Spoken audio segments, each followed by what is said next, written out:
کھولنے کے لیے وہ جو پتھروں کے نیچے دبا ہوا ہے اس پر پھر ایڑیاں مارنی پڑتی ہیں، اور وہ اللہ کی مالا جپنے سے پڑتی ہیں ایڑیاں، وہ چشمے ابلتے ہیں اللہ تعالیٰ کا نام لینے سے۔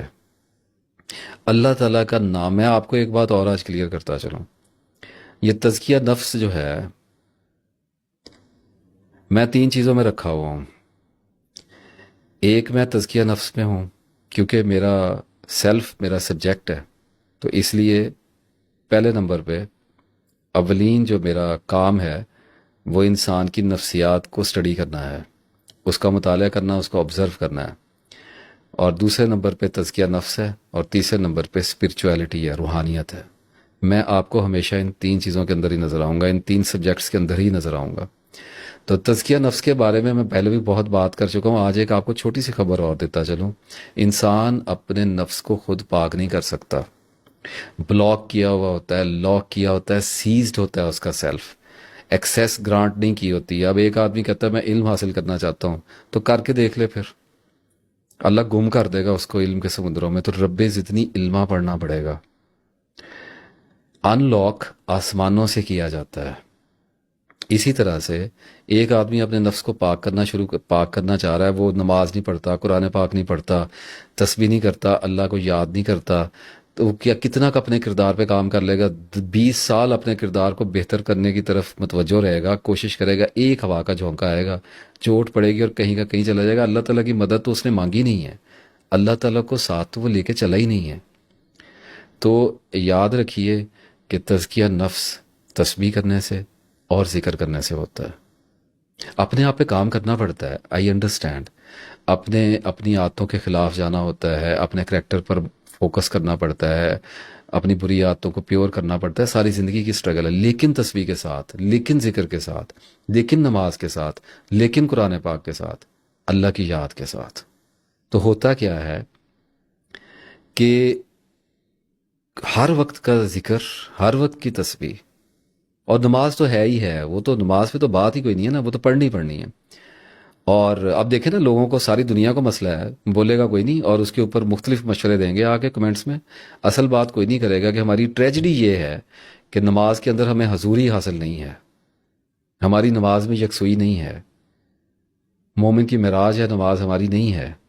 اتنی سامنے کی سچائی آپ کو بیان کر رہا ہوں، اور نیچے کچھ لوگ آ کے کہیں گے کہ اس کے لیے فلاں سلسلہ، اس کے لیے فلاں سلسلہ، فلاں صوفی صاحب، فلاں بابا جی، اور فلاں میتھڈ، اور پاس ان فاس، اور یہ ذکر، اور یہ سانس بند کر کے ایسے اور ایسے، تو یہ یکسوئی حاصل ہو جائے گی۔ اللہ تعالیٰ کو میتھڈ میں قید کرنے کی کبھی ہرگز غلطی نہ کیجیے گا۔ اچھا، اب جس بندے نے ذکر شروع کیا ہے، جس بندے نے تسبیح شروع کی ہے، اور وہ اس بات سے اویئر ہے کہ اس کی نماز میں حاضری نہیں ہے، اس کی نماز میں خشوع اور خضوع نہیں ہے، اس کی زندگی میں اللہ تعالیٰ کو پانے کی عقلی تمنا تو موجود ہے، اور تھوڑے بہت جذبات بھی ہیں، لیکن شدید اور بے کنار محبت اس کے اندر نہیں ہے، چشمہ پھوٹا ہی نہیں ہے۔ چشمہ تو یہ کھولنا ہی اللہ نے ہے، اس کا پانی اللہ کے حکم سے ابلے گا آپ کے اندر۔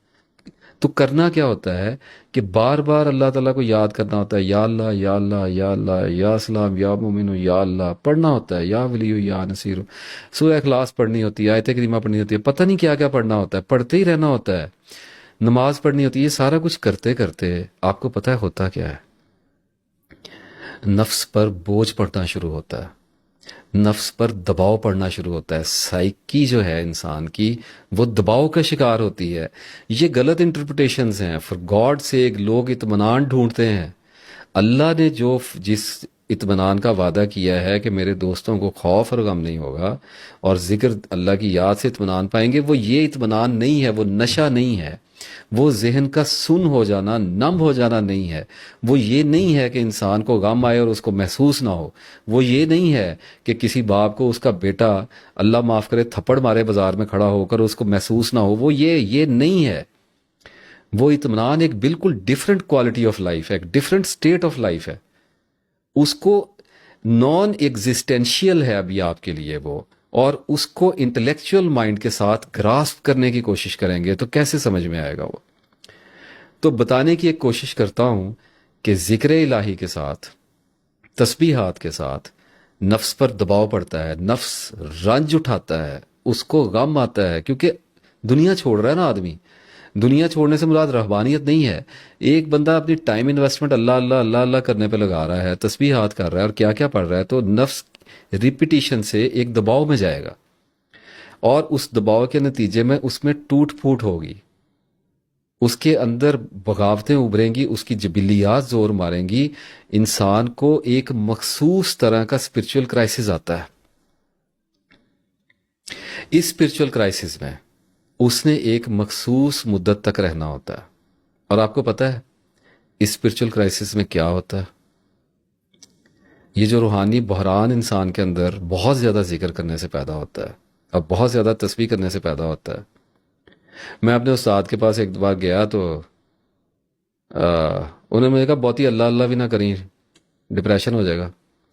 وہ مجھے بہت عرصے کے بعد جا کے سمجھ آئی کہ وہ کس ڈپریشن کی طرف اشارہ کر رہے تھے. عام طور پر جو استاد ہوتے ہیں وہ لوگوں کو زیادہ ڈیپ نہیں لے کے جاتے، اوپر اوپر ہی رکھتے ہیں، کیونکہ ہر آدمی ان معاملات کا، every body is not from elite class, very simply frankly speaking. لیکن جن لوگوں نے جانا ہے آگے، سن تو اس وقت وہی لوگ رہے ہیں نا، اور تو بندہ کوئی نہیں سنے گا اس کو. تو ہوتا کیا ہے کہ انسان کو اپنا انجام نظر آنے لگتا ہے، انسان کے اندر اداسیاں اترتی ہیں، لونلینس کا احساس ہونے لگتا ہے، اپنے تنہا ہونے کا احساس ہونے لگتا ہے، اس کا دل نرم ہونے لگتا ہے، اس کو کرائنگ ایپیسوڈز آنے لگتی ہیں. بڑا ٹپیکل سا سائیکولوجیکل سمٹم ہے ڈپریشن کا. لیکن یہ وہ ڈپریشن نہیں ہوتا ہے جو کسی ورلڈلی ڈیزائر کے، یعنی ذاتی محرومی کا نہیں ہوتا ہے، کسی سائیکولوجیکل ٹراما کا نہیں ہوتا ہے، اللہ کو یاد کرنے کا ہوتا ہے. اس لیے پیور، یعنی وہ سادہ سا فرق آپ کو بتا رہا ہوں. نکاح اور حرام زنا جو ہے ایک ہی طرح کا پروسیس ہے، صرف ایک اللہ کے نام پہ کیا گیا تو حلال ہو گیا، طیب ہو گیا ہے، اور ایک پہ اللہ کا نام نہیں لیا گیا. ذبیحہ حلال اور حرام بھی تو اللہ کا نام لینے سے ہی ہوتا ہے. ہم مسلمان اللہ کا نام لینے سے ہی مسلمان ہیں. ہم میں اور دوسرے انسانوں میں وگرنہ فرق کیا ہے؟ تو اسی طرح سے جب بہت زیادہ اللہ کو یاد کرنا شروع کریں گے نا تو ذہن دباؤ میں جائے گا. دباؤ میں جانے کے بعد کچھ سائیکولوجیکل سمٹمز آئیں گے. ڈرنے کی ضرورت نہیں ہے، لیٹ اٹ ہیپن، آنے دیں. خوف کیوں کھاتے ہیں؟ اللہ کو یاد کرنے سے اگر کسی کو بحران آتا ہے تو آئے، جھومتا ہوا آئے، چیختا ہوا آئے، اور دونوں باہیں پھیلا کر اسے ویلکم کریں. گیو می یور بیسٹ پنچ. تو وہ جب آتا ہے تو انسان کو موت یاد آتی ہے. آئے گی. جو بہت زیادہ اللہ کو یاد کرے گا نا اس کو اس کی موت یاد آئے گی. اور میں آپ کو ایک بات بتا دوں، جب انسان کو اس کی موت یاد آنی شروع ہو جائے نا تو اس کا ایک بائی پروڈکٹ بھی ہوتا ہے. اللہ انسان کو اس کی موت کی تیاری کا وقت عنایت فرماتا ہے، اس پر اپنی رحمت کا نزول کرتا ہے، اور اس کے کردار پر اتنا دباؤ ڈالتا ہے کہ آدمی اپنی اصلاح کے لیے آمادہ ہو جایا کرتا ہے. اور پھر ایک وقت آتا ہے کہ اللہ تعالیٰ اس کو اس روحانی بحران سے نکالتا ہے، اور پھر وہ دیکھتا ہے کہ اللہ کے ذکر سے دل کیسے اطمینان پاتا. اس بحران میں بھی دیکھے گا اللہ پاگل نہیں ہونے دے گا، اللہ تنہا نہیں چھوڑے گا. اللہ اس کو صرف اس کے لیے خاص نشانیاں ضرور دیتا رہے گا، اور اسے پتا ہوگا میں ٹھیک جا رہا ہوں. اور تکلیف آ سکتی ہے، کیا حرج ہے، اللہ کے نام پہ آئی.